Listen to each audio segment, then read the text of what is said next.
जुआ एक आवश्यक विषय वाणिपीडिया से जुआ एक अनिश्चित परिणाम वाली किसी घटना पर अतिरिक्त धन और भौतिक सामान जीतने के प्राथमिक इरादे से पैसे या किसी मूल्यवान चीज का दांव लगाना है। जिस व्यक्ति को ईश्वर का पूर्ण ज्ञान है उसे किसी भी जुए में भाग नहीं लेना चाहिए। जुए की लत अक्सर मानसिक स्वास्थ्य समस्याओं से जुड़ी होती है, जिसमें अवसाद, मनोदशा संबंधी विकार, असामाजिक व्यक्तित्व विकार शामिल हैं और ये ईश्वर को जानने की क्षमता को भी कम करता है। श्रील प्रभुपाद की पुस्तकें, व्याख्यान, वार्तालाप और पत्र इस आवश्यक विषय की व्यापक प्रस्तुति प्रदान करते हैं, जैसा कि वाणी कोट्स जुआ श्रेणी में देखा गया है। उनकी पुस्तकों का एक परिचय निम्नलिखित 8 उद्धरणों में दिया गया है। श्रील प्रभुपाद की पुस्तकों से उद्धरण: एक कृष्ण भावना भावित लड़का, भले ही वे विश्वविद्यालय के मानक के अनुसार बहुत अच्छी तरह से शिक्षित न हो, तुरंत सभी अवैध यौन जीवन, जुआ, मांस भक्षण और नशा छोड़ सकता है, जबकि जो लोग कृष्ण भावनामृत में नहीं हैं, हालांकि वे बहुत उच्च शिक्षित हैं, वे हैं अक्सर शराबी, मांस खाने वाले, यौन व्यापार करने वाले और जुआरी। ये इस बात के व्यवहारिक प्रमाण हैं कि कैसे एक कृष्ण भावना भावित व्यक्ति अच्छे गुणों से अत्यधिक विकसित हो जाता है, जबकि जो व्यक्ति कृष्ण भावना भावित नहीं है वह ऐसा नहीं कर सकता। भक्ति का अमृत, अध्याय 1। वे समाज के 3 उच्च वर्गों को ईमानदारी से सेवा प्रदान करने के लिए हैं। शूद्र वर्ग उच्च वर्गों की सेवा करके ही जीवन की सभी सुख सुविधाएं प्राप्त कर सकता है। ये विशेष रूप से आदेश दिया गया है कि शूद्र को कभी भी बैंक में पैसा नहीं रखना चाहिए।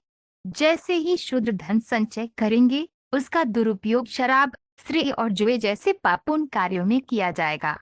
शराब, महिलाएं और जुआ ये संकेत देते हैं कि जनसंख्या शूद्र गुणवत्ता से भी कम हो गई है।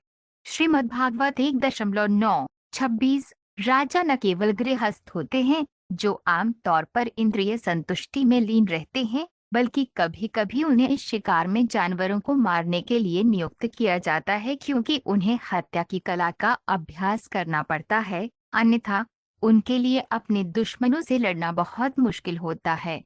ऐसी बातें शुभ नहीं होती। क्षत्रियों के लिए 4 प्रकार के पाप कर्म अवैध यौन संबंध के लिए स्त्री के साथ संबंध बनाना, मांस खाना, नशा करना और जुआ खेलना स्वीकृत हैं। राजनीतिक कारणों से कभी कभी उन्हें ऐसे पापूर्ण कार्य करने पड़ते हैं। श्रीमद्भागवत 4.22-13। ये कृष्ण चेतना आंदोलन पूरे विश्व में फैल रहा है, लेकिन शराब पीने का आदि एक भी यवन या म्लेच्छ श्री चैतन्य महाप्रभु की कृपा के बिना कृष्ण चेतना को नहीं बदल सकता था और स्वीकार नहीं कर सकता था। लोग अक्सर हजारों पश्चिमी लोगों को वैष्णव धर्म में परिवर्तित होते देखकर आश्चर्यचकित हो जाते हैं। आमतौर पर पश्चिमी लोग मांस खाने, शराब पीने, जुआ खेलने और अवैध सेक्स के आदी होते हैं, इसलिए उनका कृष्ण भावनामृत अपनाना आश्चर्यजनक है। चैतन्य चरितामृत, मध्य लीला 16.175। यदि लोग जीवन पर जन्म की हत्या से बचना चाहते हैं तो उन्हें कृष्ण चेतना अपनानी होगी और पापूर्ण गतिविधि बंद करनी होगी।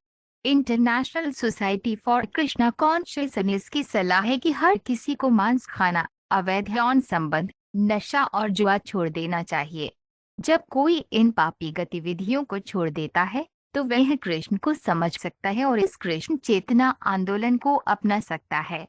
इसलिए हम सभी से अनुरोध करते हैं कि वे पापूर्ण कार्य छोड़ें और हरे कृष्ण मंत्र का जाप करें।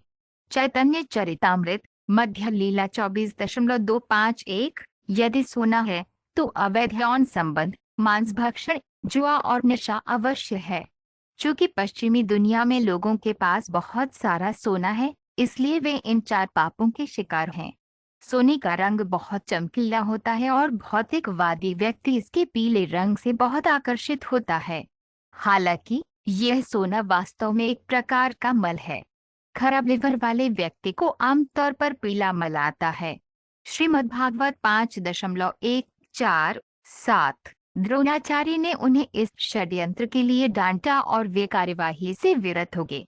कर्ण कई बार पराजित हुआ, न केवल अर्जुन से बल्कि भीमसेन से भी। वह बंगाल, उड़ीसा और मद्रास राज्य का संयुक्त राजा था। बाद में उन्होंने महाराज युधिष्ठिर के राजसूय यज्ञ में सक्रिय भाग लिया और जब शकुनी द्वारा डिजाइन किए गए प्रतिद्वंद्वी भाइयों के बीच जुआ खेला गया तो कर्ण ने खेल में भाग लिया, और जब द्रौपदी को दांव के रूप में पेश किया गया तो वे बहुत प्रसन्न हुए। जुआ। श्रीमद्भागवत 1.15-16। व्यक्ति को शास्त्र के सिद्धांतों का पालन करने की शुरुआत करनी चाहिए। दीक्षा प्रदान करते समय हमारा कृष्ण चेतना आंदोलन भौतिकवादी जीवन शैली के सिद्धांतों को भूलकर शास्त्र के सर्वोच्च वक्ता कृष्ण की सलाह लेकर शास्त्र के निष्कर्ष पर पहुंचने के लिए कहता है। इसलिए हम जिन सिद्धांतों की सलाह देते हैं वे हैं अवैध यौन संबंध नहीं, नशा नहीं, जुआ नहीं और मांस खाना नहीं। ये 4 प्रकार की व्यस्तताएं एक बुद्धिमान व्यक्ति को भौतिकवादी जीवन से मुक्त होने और भगवान के पास वापस घर लौटने में सक्षम बनाएंगी। श्रीमद्भागवत 6.5-20